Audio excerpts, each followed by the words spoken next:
Bon bah apparemment en ce moment c'est la saison des démos, hein, puisqu'on a la démo de Test Drive Solar Crown qui vient de sortir, dans quelques jours c'est la démo de JDM, et depuis hier on peut tester gratuitement la démo Steam de Underground Garage.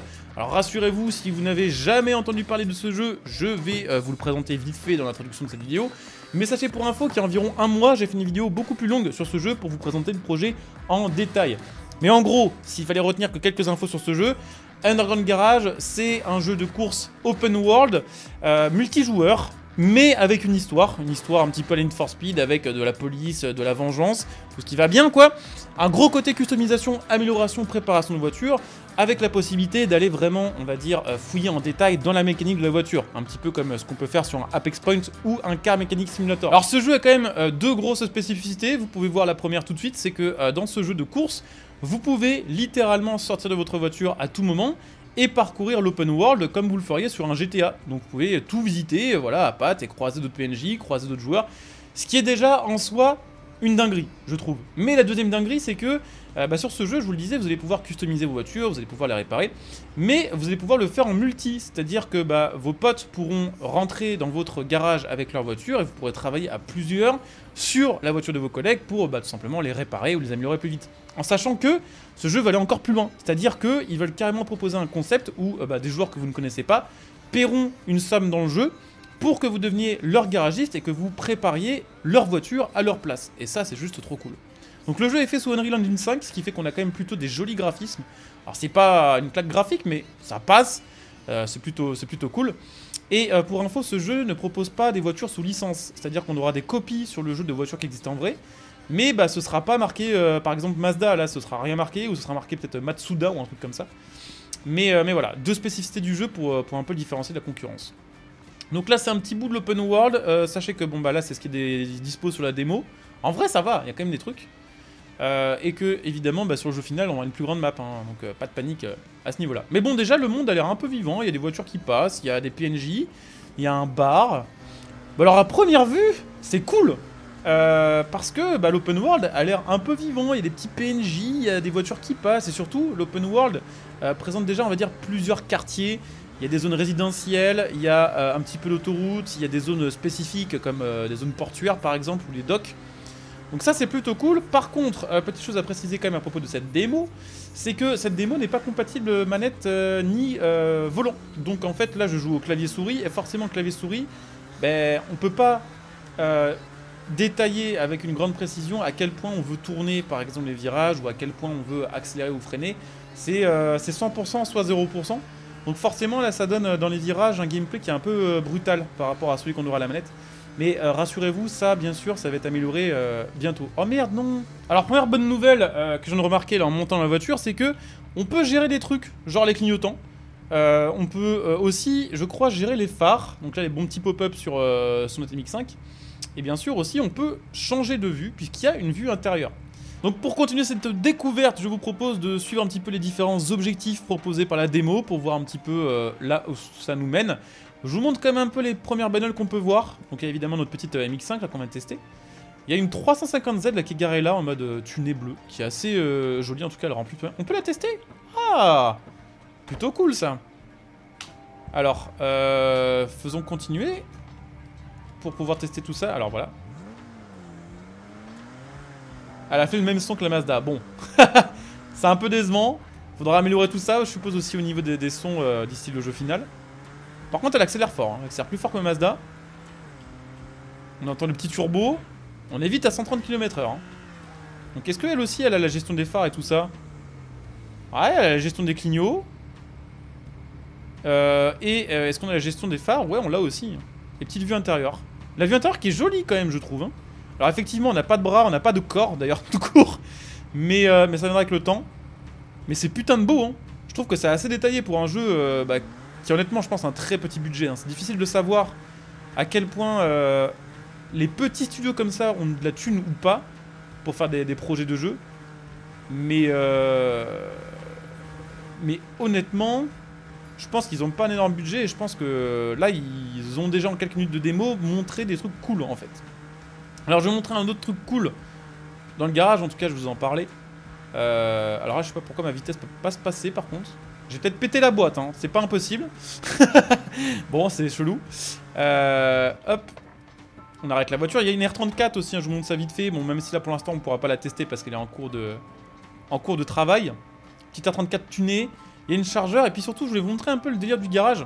Parce qu'en fait ce jeu aussi, en termes de garage, va proposer des dingueries. C'est-à-dire que au fur et à mesure du jeu, au fur et à mesure que vous aurez de l'argent, que vous aurez de la réputation et tout ça, vous allez déjà pouvoir customiser votre garage. Donc visuellement, dans les bureaux, vous allez pouvoir refaire votre déco et tout, un petit peu comme sur TDU2, avec la gestion des maisons. Mais vous allez pouvoir aussi gérer les différentes installations. Par exemple, la cabine de peinture, si vous souhaitez l'avoir ailleurs dans votre garage, ce sera possible. Pareil pour les bancs et tout ça. Pour les ponts, vous pourrez les déplacer. Et d'une autre part, au fur et à mesure que vous allez avancer dans le jeu, vous allez avoir la possibilité de upgrade votre garage. Donc là, carrément, de changer tout le visu de votre garage et de passer sur des garages plus grands, des garages plus luxueux. Et de ce que j'ai vu, ça, c'est pas le premier garage. Ça, c'est déjà un garage un peu avancé. Je crois que quand on commence l'histoire du jeu, normalement, on commence dans un tout petit garage à la con. Et on n'est même pas dans cette ville-là. Donc il y a beaucoup de choses à faire, en fait, sur ce jeu, je pense. Bon, on va voir ce qu'elle me raconte, Deb, là, qui est en train de préparer sa 34. Alors la Nexa 115, je suppose que c'est la 350Z. Il va falloir mettre sur le pont. Et je pense que en gros, là, ça va être la mission un peu tuto mécanique. Puisque sur le jeu, je vous le disais, il y a un gros aspect mécanique poussé. Voilà. Hop, on va essayer de pas la dégommer. Alors je vous le disais, c'est assez dur là de conduire avec une grande précision parce qu'on est au clavier souris, donc forcément on n'est pas à la manette, on peut pas doser. Hein. Ah oui, pareil pour info, vous pourrez créer votre perso, vous pourrez le modifier et tout ça de sorte à ce qu'en multi, vous ayez tous des dégaines différentes, disons ça comme ça. Alors, pour ouvrir le capot et les portes et le coffre, on peut passer dessus et appuyer sur E. Ok. Donc là, le petit coffre, les petites portières et le petit moteur. Donc qu'est-ce qu'il faut faire? Il faut désassembler son exhaust manifold pour le changer. Ok, alors comment on fait ça? Quel truc faut que je fasse? Je clique dessus. Alors cliquez dessus et utilisez le bouton désassembler à côté des éléments pour pouvoir les enlever. Ok, donc là c'est là que la galère de garage commence en fait. En fait, avoir un côté satisfaisant si on aime la mécanique, mais ce qui peut avoir un côté chiant si on n'aime pas ça. Et c'est justement pour cette raison que le jeu, je vous le disais, va proposer un système où, si vous avez de l'argent sur le jeu et que vous aimez juste conduire, en PVP ou en PVE dans l'open world, vous pouvez tout simplement envoyer votre voiture à quelqu'un, un autre joueur qui fera le taf de mécanique dessus et vous le paierez pour ça. Et ça, c'est incroyable quand même, je trouve. Alors, il y a les statistiques de la voiture quelque part, je suppose. Peut-être ici. Ah, les performances. Donc, on a le poids, on a tour minute max, on a le couple. Le coefficient d'aéro, la capacité d'huile, la capacité de liquide de refroidissement, alors wear damage reduction, je ne sais pas ce que c'est, pour être honnête. La capacité d'essence, puisque oui, vous pouvez faire le plein aussi sur le jeu. Le fuel usage, c'est la conso mixte, je suppose, conso moyenne. Et hidden capacity, bon ça je sais pas ce que c'est, capacité cachée. Ok, puis on a des infos sur plein de trucs. Donc le jeu est très poussé en fait. Hein. Déjà là, en quelques minutes, on nous a montré beaucoup. Oh, petite 350Z d'origine là. Allez, c'est parti. Alors, je sais pas pourquoi je suis passé en vue FPS par contre. Un peu relou, je vous cache pas. Il y a des petits bugs, hein, même il y a des trucs qui sont pas forcément polish. Mais je pense que l'esprit du jeu vous plaira en fait. Je pense qu'ici, il y a plein de gens qui ont hâte que des devs, avec plus ou moins de moyens et de ressources, proposent quelque chose d'innovant aux joueurs. Et ça, c'est innovant. Alors après, ouais, il y a des choses à améliorer. Ouais, il faudra du temps pour que ce soit vraiment clean et qu'il n'y ait plus de bugs et tout ça. Mais en vrai, ce jeu propose plus de features que ce qu'on a sur un Forza par exemple. Donc là, il faut désassembler le turbo. Mais ça va, le jeu vous prend un peu par la main au début quand même, histoire que vous ne savez pas trop paumer. Alors, upgrade. Donc il faut mettre le turbo de cette Nissan sur l'autre Nissan. Voilà. Et là, il me dit ce que je peux, ce que j'ai dans mon inventaire, ce que je peux installer en fait. Donc ok. On va lui mettre son gros turbo de sa mère. Plus de couple. Et plus de tours par minute. Alors ça c'est un peu de la magie par contre, mais bon. Ok, admettons. Alors comment je quitte ça? Ok, donc là il faut la mettre dans la zone de livraison. Donc je vous dis, hein, le côté garage RP est assez cool en fait. Mais en fait on sait qu'il y aura d'autres, disons, comment dire ça? Il y aura d'autres métiers sur le jeu. C'est-à-dire qu'ils veulent vraiment faire quelque chose d'assez RP pour le coup. C'est aussi pour ça qu'on peut sortir des voitures et qu'on peut faire des déplacements à la GTA entre guillemets. C'est que bah, le jeu veut proposer par exemple si vous en avez envie de faire des missions de taxi, de faire des missions de livraison. Toujours des trucs basés sur la conduite bien sûr. Mais ça c'est trop bien je trouve. Donc la zone de livraison, je suppose que c'est lui là qui vient récupérer sa Z. Il a bien une dégaine d'un mec qui roule en Z là. Let's go. Et voilà c'est ça. No or never. Ok donc là on a gagné de la thune et de la rep.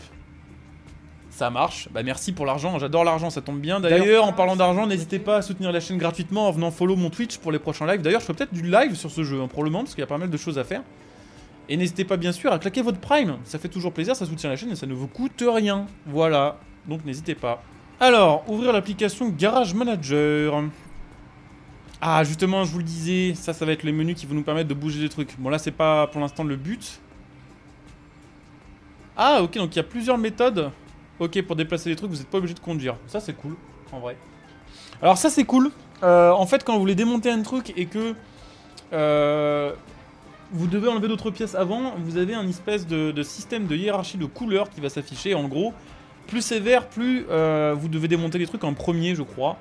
Et plus c'est rouge, plus ça va être les trucs que vous devez virer derrière. Je trouve que c'est bien pensé, c'est pas débile. Ok, donc là, on va avoir accès au shop qui va nous permettre du coup de voir un petit peu ce qu'on peut acheter sur le jeu. Alors, on pourra acheter des voitures directement via le mobile, mais j'ai vu sur la minimap tout à l'heure aussi qu'il y avait un junkyard. Donc en gros, il y a un endroit où on doit pouvoir acheter des caisses d'occasion ou des caisses un peu fatiguées à la casse et les améliorer derrière. Mais bon, il y a pas mal... de toute façon, il y a 3 catégories, un moteur, carrosserie et châssis. New camshaft cast for Titan. Ok, donc là par contre c'est bizarre, c'est qu'une chargeur, mais c'est une chargeur avec un moteur 6 cylindres dedans. Peut-être un fake de JZ. En vrai je dis ça pour la blague, mais ça pourrait.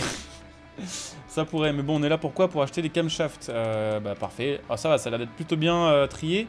Et ensuite en fait vous avez différents niveaux de préparation. Donc nous il faut les iron. Mais ah oui d'accord, il y en a pas mal en fait. Alu, titane... Ok, forgé. Donc là on est... faut les cast iron. Donc ça doit être celle-ci je suppose. Pourquoi il y en a deux différentes? Camshaft, ça doit être les mêmes. Je sais pas. Elles sont pas au même prix. Il y en a peut-être... Ah non, bah non, je dis de la merde. D'accord, je viens de comprendre. C'est juste qu'elles sont pas toutes pour le même moteur. Ok. Donc il faut acheter ensuite... bah en fait tout ce qu'on vient de virer de la voiture. J'ai quand même regardé par curiosité ce qu'on pourrait acheter. Ah ouais. D'accord. Donc en fait, même pour l'extérieur, on a beaucoup, beaucoup de choix. Voyons voir là par exemple les bumpers. Alors en fait, ce qu'il y a, c'est que là, ça rassemble un peu toutes les pièces de toutes les voitures. Toutes les voitures de la démo. Donc en gros, là pour la Charger, je crois que c'est la Blackline 70 sur le jeu. On aurait le pare-choc luxe, le pare-choc sport et le pare-choc arrière traditionnel. Donc là, c'est un petit exemple. Mais vous voyez, vous pouvez tout changer, même les portières. Les portières, bon après je suppose que c'est plus du remplacement. Ah non, vous pouvez même avoir des finitions différentes intérieures. Putain, c'est très poussé. Hein. C'est très poussé. Mais bon, là on a du boulot à faire, on a de la méca.